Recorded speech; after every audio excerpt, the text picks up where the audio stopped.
Isa, dalawa, tatlo, pagsubok sa mikropono.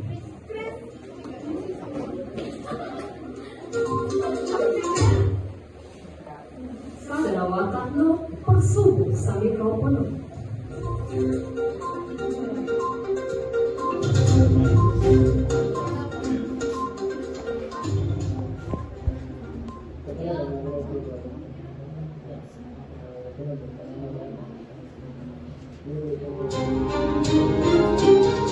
News Patrol Radio 100.3. Magandang hapon, Pilipinas! Narito na ang nagbabagang balita sa mga oras na ito.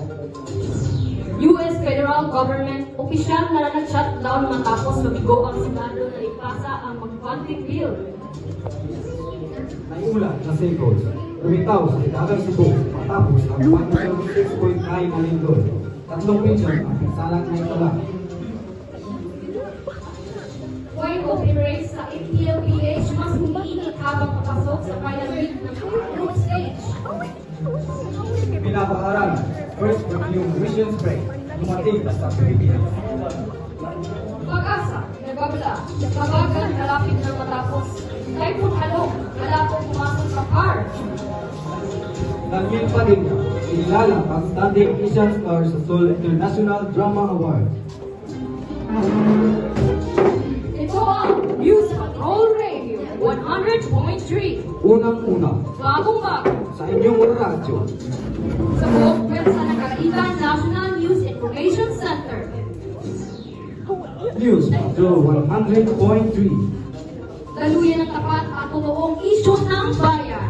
Mula sa Bayugan City, Kalaitan National High School, maghatid sa inyo ng mga nagbabagang balita sa mga sulok ng bansa.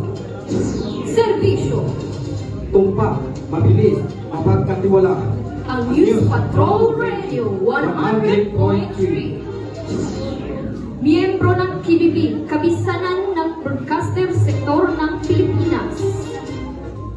Para sa detalye ng mga nagbabagang balita, US Federal Government opisyal ang nag-shutdown matapos mabigo ang Senado na ipasa ang funding bill. At para sa karagdagang detalye, live mula riyan sa Washington, D.C. Opisyal ng shutdown ay ahensya ng gobyerno ng Amerika matapos mabigo ang Senado na may pasa ang manukulang pundo. Apektado rito ang libu-libong manggagawa na kailangan mag-leave ng walang bayad habang sarado ang mga tanggapan. Ito ang pinakamahabang government shutdown sa kasaysayan ng US na nagdulot ng pagkantala sa mga serbisyo publiko tulad ng social benefits at visa processing. Ako si Yami Busong para sa News Patrol Radio 100.3. Mula sa pandaigdigang balita, dumako na naman tayo sa mga pangyayari sa bansa. Naiulat na Seagulls, lumitaw sa Hilagang Cebu matapos ang magnitude 6.9 na lindol. 3 bilyon ang pinsalang na itala. Patuloy ang pag-ibig ng pinsala sa Cebu matapos ang magnitude 6.9 na lindol. Ayon sa Philippines Institute of Volcanology and Seismology, PIVOS, ilang seconds ang lumitaw sa hilagang bahagi ng lalawigan, partikular ng Patayan at Bugo City. Umabot sa 3 bilyon ang kabuang pinsala ng mga infrastruktura at kabahayan na nasagawa pa na rin ng mga aftershock with monitoring of relief operation ang lokal na pamahalaan. Local News Archer, ako si Hayasin Cabisas para sa News Patrol Radio. Mula sa pandaigdigang balita, dumako na naman tayo sa pangyayari. Sa balitang sports naman, wide open race sa MPLPH. Mas umiinit habang papasok sa final week ang group stage. Para sa detalye, narito si Jimuel Barito. Sport answer. Umiinit ang laban sa Mobile Legends Professional League. Philippines PH Season 12. Sa ngayon, dikit-dikit pa rin ang puntos ng mga kapunan.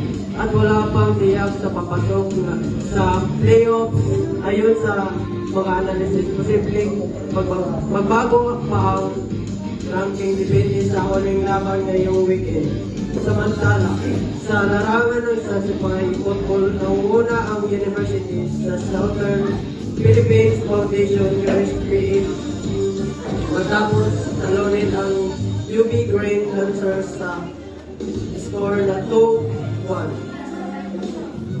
Ako po si Jimel Barredo para sa News Patrol Radio 100.3. Magbabalik ang balitaan pagkatapos ng paalalang ito.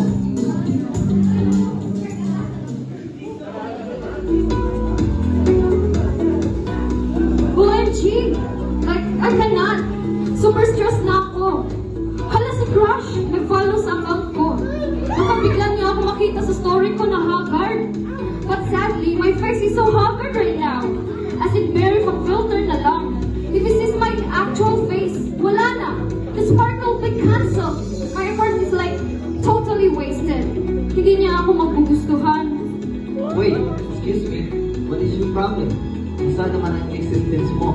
Hindi ka man natuto kung sa pag-ibig tungkol kang sukal. Sa scandal pa ba? Dapat walang ka. You need Gora Glow, Sonner Wives. It's so extra, you know? Like, what is that? Is that expensive? I mean, worth it before my face? Kasi if not, hindi niya na ako pipili. Duh, it's overlooked. Isang white mo lang girl, ang haggard mo, magugulat at maglalelo. Kasi, very long ang ingredients. Huwag mong ipilit ang love life kung skin mo, pilit na pilit, ang ganda, hindi dapat minamadali. Pero ang glow, pwedeng go wrong. Oh my gosh! It's like amazing! I'm so ready for my selfie. Wait, bakit parang may buti lang bigas pa rin sa chin ko? OMG, that's realness. Girl, ang Gora Glow, Sonner Wives, hindi lamang pang skincare, pang mental health. Pang mental health din. It's well meant you accept that ang glow parang pag-ibig, dapat natural at walang filter. Tanggapin mo na, hindi ka perfecto, pero gorgeous ka pa rin. Gora Glow, buy it now, girl.